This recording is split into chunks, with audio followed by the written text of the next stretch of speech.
The new year is upon us, and I am very excited for what 2026 may bring for crypto and the altcoin market. In today's video, I'm going to break down what am I so excited about? What are the two main developments that I'm focusing on to keep me convicted as we head into the new year? And what do you need to know to stay up to date on markets? If that sounds good, like and subscribe down below, and let's hop in to today's video. Happy New Year's, guys. I know I've been away for a couple weeks, had to take some time with family and friends, recharge, and get ready for 26 because I'm very excited about what the new year might bring.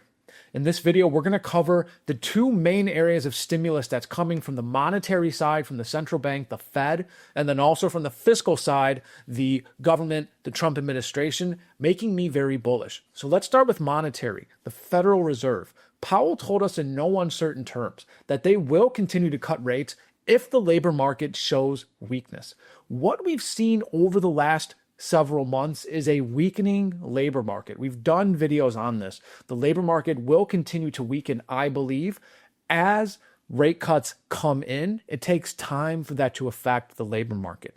And so there's a delayed function there. So I expect the Powell Fed to cut at least 2 or 3 more times before the new Fed chair comes in. When the new Fed chair comes in, it's an entirely different game. We'll do another video on that.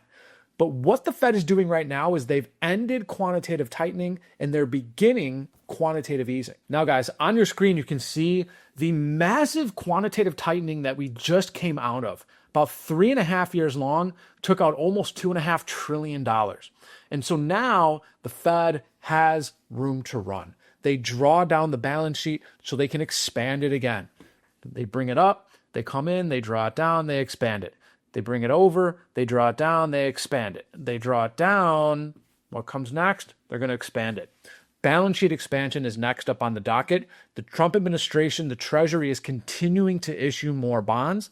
The central bank is going to have to pick up the slack there. The Fed essentially got dragged along kicking and screaming. I don't think they really wanted to do QE, but they had no choice. The bond market was experiencing trouble, so in comes the central bank to relieve pressure there. So we've got quantitative easing happening. We've got the likelihood of more rate cuts happening. What is very bullish about this is we're seeing GDP rise. You can see on your screen, for 2025, we've seen GDP go higher. It surprised to the upside at 4.6% at the last reading. That surprised a lot of people. So we're seeing an accelerating economy, but at the same time, we're seeing the unemployment rate tick higher. We were at 4.6% at the last reading. So we have GDP going higher, labor market unemployment also going higher. So the Fed is going to have to be cutting rates into an expanding economy. That is a very bullish thing. Don't fight the Fed. That's a famous saying. I've got Anthony Scaramucci, crypto favorite. Check out his thoughts on this. Very excited. Bob Rubin said to me something I still take to heart. Don't fight the Fed. If you're telling me the Fed's coming down, and remember, the president wants 1% interest rates. Let's just remind everybody of that. The president wants recession level, deep recession. He wants rates jammed down to 1%.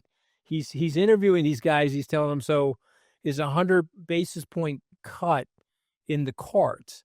And they're all gulping at him. Waller, Walsh, Hassett. And they're all saying the same thing, So to me, I don't want to fight the Fed. I'm long. We're positioned long. Don't want to fight the Fed. Rates are coming down. New Fed chair incoming. GDP going higher.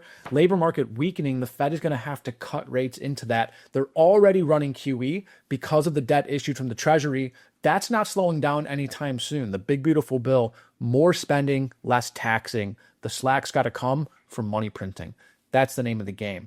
So that's what has me very excited. Now, the second part of this is the fiscal side. Now, the fiscal side is what I just mentioned, more spending, less taxing from the Trump administration. This is going to allow the real economy to fire up. That's something we did not see throughout 2025 was the economy expanding. Michael Howell said it. We've seen markets responding only to liquidity, not to the real economy. And this is the business cycle. If you've been on this channel, if you're in crypto for a while, you've heard about this. And this is represented by the ISM, stands for the Institute for Supply Management. It's how we measure the business cycle. Above 50 on the ISM means the economy is expanding. This is good for assets. Below 50 means we're contracting. not so good. Got a chart here from Raoul Paul, Julian Biddle over at Real Vision. You can see the connection between the ISM and ETH as it performs against Bitcoin. ISM goes higher, the real economy does better, the economy expands. ETH performs better against Bitcoin. Why? Because average people have more money. The common retail investor has more money. Ben Cohen did a video maybe a month or two ago. Why didn't we see an alt season? His answer, we never saw the return of retail. I'll take that a step further and say we never saw retail because retail was broke. The real economy was in the gutter. We've been in a rolling recession for 2 years. Not a nominal GDP recession, but a labor market recession, indicated by that higher unemployment rate that we're still seeing.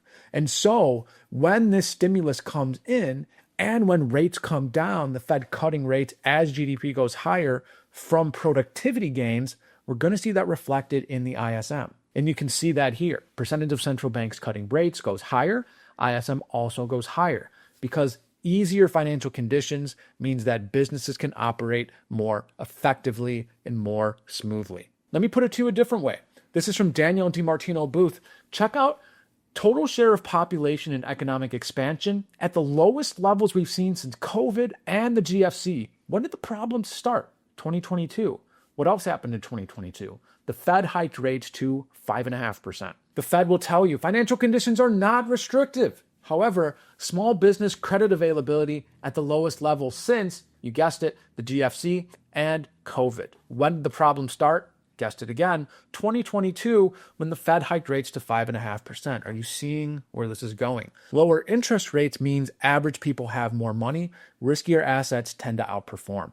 I'm not the only one identifying these catalysts. So I've got Stephanie Link, Hightower Advisors Chief Market Strategist. Check out what she's excited for 2026. Have a listen. Now you have this year, you have more fiscal policies coming into place with the One Big Beautiful Bill, which will help not only the consumer, but corporations. You have bank lending, which is really important. The H8 data from the Federal Reserve, we've seen 10 consecutive weeks of acceleration in loan growth, and that will help to fuel the economy as well. Deregulation, M&A, and also we know that the Fed cutting, it's always a lag of impact. So I think as the Fed continues to cut, and I don't know if they're going to be very aggressive, but it should be a positive as well. So I think it all sets up for continuation of good earnings. So she's talking about some of the same things, also mentioning bank lending. As lending standards go lower, more credit comes into the system. That's more money, more liquidity.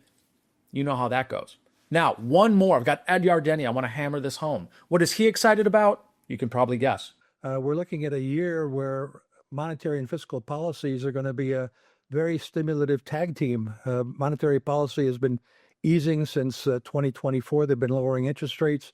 The bond market hasn't cooperated. Bond yields have stayed elevated, but still the Fed now is doing another version of quantitative easing, at least through the middle of the year, or at least till tax season. And a tax season is going to be bigger than usual refunds because the Big Beautiful Bill was made retroactive to the beginning of 2025. So there's going to be a lot of stimulus coming at the economy. So the economy should be fine. Stimulus is the theme for 2026. The Trump administration likely engineering a max growth scenario. We've got stimulus from the Fed, stimulus from the fiscal side, the government side, the Trump administration, less taxes, more spending, higher asset prices. That's usually how it goes. And this is what makes me so excited for 2026, because we have the key catalysts necessary for a monster bull run. They're happening a year later. You know that I think the 4-year cycle is no longer in play. I think that what is needed to make the 4-year cycle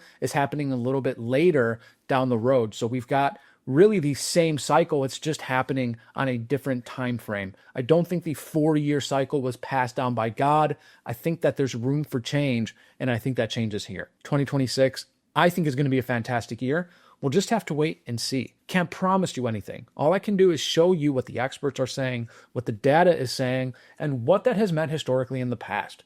What this has meant in the past is that altcoins go higher, Bitcoin goes higher, equities, commodities, everything goes higher because the entire economy is going higher and they're printing money.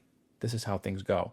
Anyways, I'm bullish. I hope you are bullish too. If you want to continue to stay bullish and up to date with all the macro happenings, You got to like and subscribe down below. Leave me a comment. Let me know if you've learned anything. Are you bullish or are you still sad about 2025? At any rate, thank you for being here, and we'll see you in the next video.